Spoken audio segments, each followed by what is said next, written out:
So friends, अब हम capital budgeting की पहली टेक्निक पे बैक पीरियड मेथड देखेंगे। पे बैक पीरियड मेथड का मतलब है कि यहाँ हमें वो पीरियड ऑफ टाइम पता चल जाएगा जो कि एक प्रोजेक्ट लेने वाला है उसमें इन्वेस्टेड अमाउंट को लौटाने में। That means pay back period is the time that a project need to recover the amount invested. किसी प्रोजेक्ट में जो पैसा लग रहा है उसको लौटाने में वो प्रोजेक्ट कितना वक्त लेगा, ये हमारा पे बैक पीरियड बताएगा। पे बैक पीरियड मेथड के जरिए डिफरेंट प्रोजेक्ट्स को हम इस आधार पे एग्जामिन करते हैं, एवेल्युएट करते हैं या अप्रेजल करते हैं कि वो कितना वक्त ले रहा है उसमें इन्वेस्टेड अमाउंट को लौटाने में। तो सिंपल फॉर्मूला पे बैक पीरियड किसी प्रोजेक्ट का जानना है तो इनिशियल इन्वेस्टमेंट को या इन्वेस्टमेंट रिक्वायर्ड को आप डिवाइड कर दें नेट एनुअल कैश इनफ्लो से। एनुअल कैश इनफ्लो जो आपको मिल रहे हैं वो भी नेट जो मिल रहे हैं, आपको 25,000 रुपये कोई प्रोजेक्ट दे रहा है तो उसमें से जो इंटरेस्ट आप पे कर रहे हैं या टैक्सेस आप पे कर रहे हैं या और जो खर्चे आप पे कर रहे हैं उन सबको काटने के बाद जो नेट में एनुअल कैश इनफ्लो आपको मिल रहा है उसको आप रखेंगे इधर।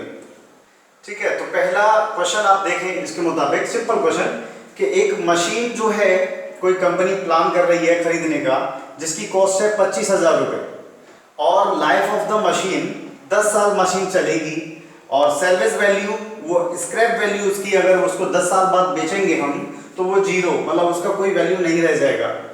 एक्सपेक्टेड एनुअल कैश इनफ्लोज उस प्रोजेक्ट से, उस मशीन से हमें कितना एनुअली कैश इनफ्लो की उम्मीद है, 10,000 रुपये पर ईयर वो प्रोजेक्ट या मशीन देगी।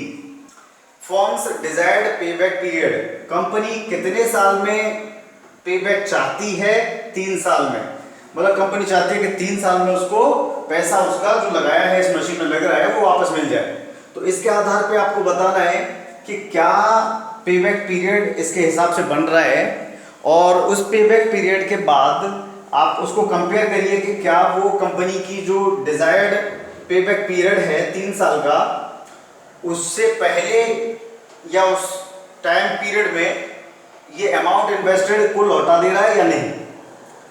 तो कैलकुलेशन के लिए अगर वो लौटा देगा तो हम प्रोजेक्ट को लगाएंगे, मशीन को खरीदेंगे।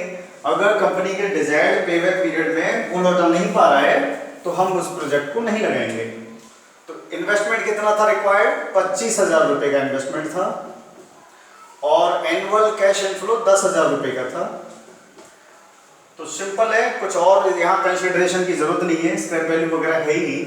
तो आप यहाँ कैलकुलेट करेंगे तो 2.5 ईयर्स में ये प्रोजेक्ट आपके जो 25,000 रुपये लगे हैं इसमें उनको लौटा देगा और कंपनी चाहती है 3 साल में, तो 3 साल से तो पहले ही लौटा दे रहा है। That means pay back period is what? पे बैक पीरियड है 2.5 साल और पे बैक पीरियड 2.5 साल है, कंपनी चाहती है 3 साल, तो 2 साल 2.5 साल में ही लौटा दे रहा है, 3 साल भी नहीं ले रहा है। दैट मीन्स ये प्रोजेक्ट कंपनी, ये मशीन कंपनी ले सकती है। इसके बाद एक क्वेश्चन ऐसा भी आ सकता है कि 2 मशीन दे दे या 2 प्रोजेक्ट दे दे और उनमें से कंपेयर आपसे कराए कि कौन सा मशीन या प्रोजेक्ट कंपनी को लगाना चाहिए। तो उसके इसमें क्या होगा कि जो प्रोजेक्ट कम पे बैक पीरियड वाला होगा, मतलब जो कम से कम टाइम में इन्वेस्टेड अमाउंट को लौटा दे रहा है, उस प्रोजेक्ट को कंपनी प्रेफर करेगी, उस मशीन को कंपनी प्रेफर करेगी। तो ऐसा ही एक क्वेश्चन है, यहाँ पे दिया है 2 मशीन है, एक मशीन ए है और एक मशीन बी है। इनकी कॉस्ट दी है, ए मशीन है 18,000 रुपीज की और मशीन बी है 15,000 रुपीज की। अब इसमें यह दिया है कि ये मशीन अगर कंपनी लगाती है मशीन ए तो 18,000 रुपये लगेगा और उससे लेबर कॉस्ट में जो कमी आएगी वो 3,000 रुपये पर ईयर की लेबर कॉस्ट में कमी आ जाएगी। मतलब लेबर कॉस्ट में आपको फायदा हो जाएगा 3,000 रुपये पर ईयर। और मशीन बी जो है उसको आप लगाएं तो मशीन बी को लगाने में लागत तो आएगी 15,000 रुपये की, और इसके बाद भी लेबर कॉस्ट में आपका कमी आ जाएगी 3,000 रुपये पर ईयर की ही। मतलब मान लो ये 3,000 रुपये पर ईयर की जो लेबर में बचत हो रही है आपको लेबर कॉस्ट में, वही तो आपका इस मशीन के कारण आपको रिटर्न मिल रहा है, कैश इनफ्लो मिल रहा है। मान सकते हैं जितना बचत हो रही है वही उस कंपनी को वापस ये दे रही है मशीन। तो इसके आधार पे हम देखें कि मशीन कंपनी को ए लगानी चाहिए या मशीन बी, ये हमें बताना।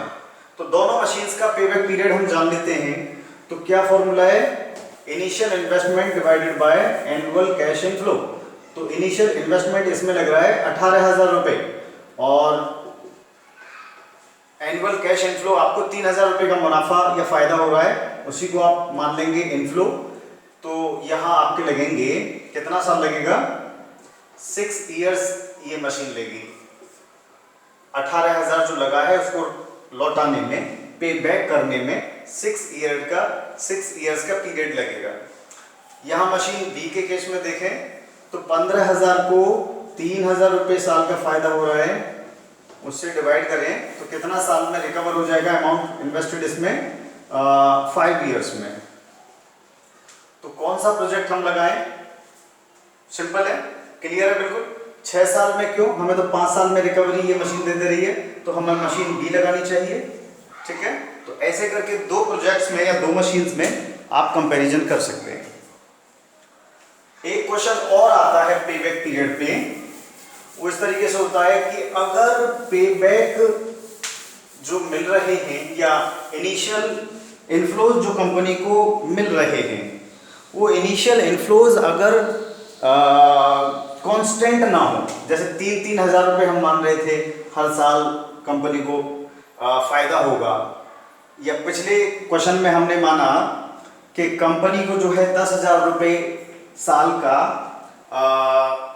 नेट कैश इनफ्लो होगा, तो हर साल 10,000 माना था। लेकिन क्या होगा जब कैश इनफ्लो किसी साल 10,000, किसी साल 11,000, किसी साल 15,000, किसी साल 14,000, मतलब एक कांस्टेंट अमाउंट ना होके different amount over a period of time कोई मशीन या प्रोजेक्ट आपको दे, तो उसका पेबैक पीरियड कैसे निकालेंगे।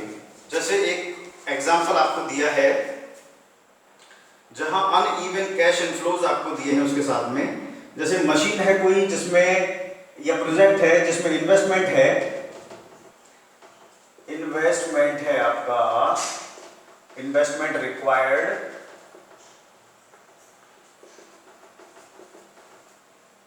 2 लाख रुपीस का, और उससे 6 साल तक आपको मिलेगा कैश इनफ्लो। 1, 2, 3, 4, 5 और 6 साल तक कैश इनफ्लो देगा ये। कैश इनफ्लोज क्या है, annual expected annual inflows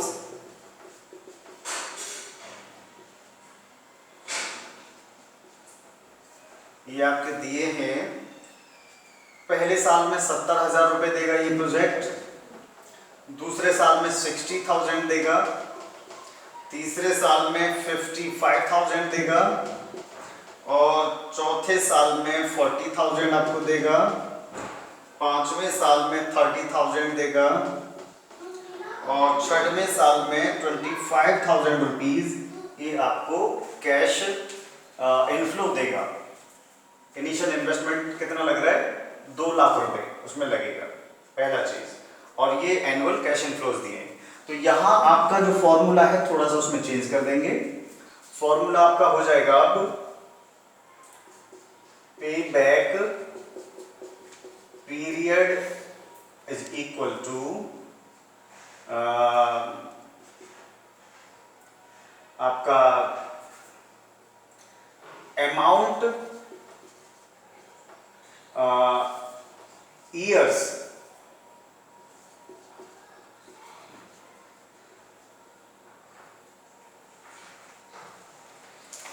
before full recovery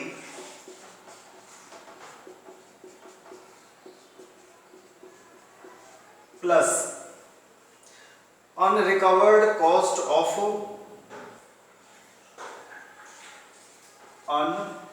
unrecovered cost of the plant at start of year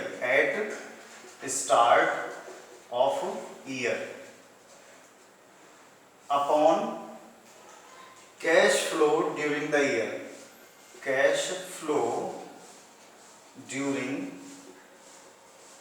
year बिल्कुल सिंपल चीज है। मतलब यहाँ पेबैक पीरियड आपको जानने के लिए सबसे पहले क्या करना होगा कि क्यूमुलेटिव इनफ्लोज आपको कैलकुलेट करने होंगे। क्यूमुलेटिव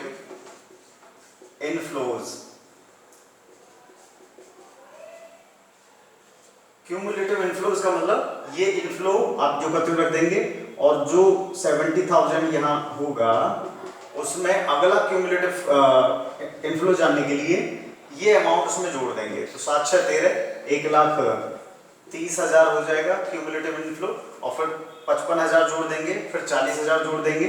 ऐसे करके क्यूमुलेटिव इनफ्लोज हम निकाल लेंगे। और फॉर्मूले को हम जरा समझ लेते हैं। तो फॉर्मूला क्या कह रहा है कि ईयर्स बिफोर फुल रिकवरी आप उठाएंगे कौन सा कितने ईयर में, और unrecovered cost at start of the year, इसके बाद जो अगला साल है उसमें अनरिकवर्ड कॉस्ट कितनी रह गई, plus upon cash flow during the year, और नए साल में इसके बाद के साल में कितनी अमाउंट रह गई और कितनी अमाउंट इनफ्लो के रूप में आने वाली है। तो ये कैसे पता चलेगा? पहले हम जो है ये रख देते हैं क्यूमुलेटिव। तो इसमें जोड़ेंगे हम, कितना हो जाएगा 5 3 8 1,85,000 तीसरे साल के लिए क्यूमुलेटिव, दूसरे साल के लिए, पहले साल के लिए ये, और चौथे साल के लिए क्यूमुलेटिव क्या है 40,000 और जुड़ जाएगा 1,85,000 में। तो कितना हो जाएगा 8 4 12, तो 2,25,000 हो जाएगा। और 30,000 जोड़ देंगे, फिर इसमें 30,000 जोड़ के यहाँ रख देंगे, कितना 2,55,000 और 25,000 जुड़ जाएगा तो 2,80,000। ये क्यूमुलेटिव इनफ्लोज आ गए।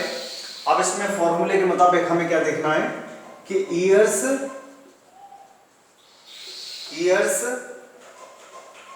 बिफोर फुल रिकवरी कितने साल। तो देखिए हमारा इन्वेस्टमेंट है 2 लाख रुपए का, और 2 लाख रुपए में हमें रिकवरी जो है इस साल में तो ज्यादा हो जाएगी, 2,25,000 हो जाएगी अगर चौथा साल भी मान ले तो। लेकिन इससे पहले ईयर्स बिफोर फुल रिकवरी, तो इससे पहला ईयर कौन सा, तीसरा साल हम ले लेंगे। तो क्वेश्चन में आंसर कैसे निकालेंगे, 3 ईयर्स हो गए और कितनी अमाउंट बची, तीसरे साल में कितनी रिकवर हो जा रही है 1,85,000। 2 लाख में से 1,85,000 रिकवर हो गया, तो अनरिकवर्ड कितना रह गया, unrecovered cost at start of the year, नए साल पे से शुरू, नए साल में कितना अनरिकवर्ड रह गया 15,000 upon cash flow during the year. इस साल में कैश फ्लो कितना आना है, कैश फ्लो आना है 40,000। तो इसको आप सॉल्व कर लीजिए, 3 + 15,000 अपॉन 40,000। हमें क्या करना है, 15,000 को 40,000 से डिवाइड करना है। तो 3 जीरो से पहले 3 जीरो काट दीजिए, 40 से डिवाइड करिए 15 को, तो 5 चौक 20 हो जाएगा, 4 चौक 16 नहीं, 4 के 12 है, या आप ठीक है बचा 30 0, 6 चौक 24, 7 चौक 28,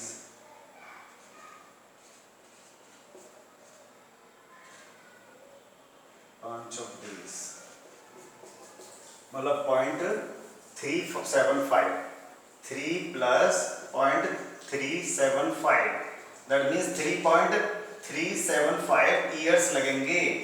आंसर आपका आया कि इस प्रोजेक्ट को, जिसमें इनिशियल इन्वेस्टमेंट आपका 2 लाख रुपए का है और कैश इनफ्लोज एनुअली इतने हैं जो कि अनइवन हैं, बराबर नहीं है, हर साल बदल रहा है, तो उस केस में आप कैसे निकाल रहे हैं?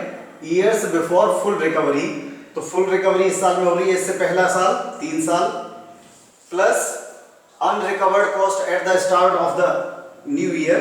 इस साल में अनरिकवर्ड कितनी रहेगी? 1,85,000 तक रिकवर हो गया तीसरे साल तक, और अनरिकवर्ड रह गया सिर्फ 15,000। 15,000 को डिवाइड करना है cash flow during the year. इस साल में कैश फ्लो 40,000 रुपए, तो आंसर आया 3.375 ईयर्स। Thank you.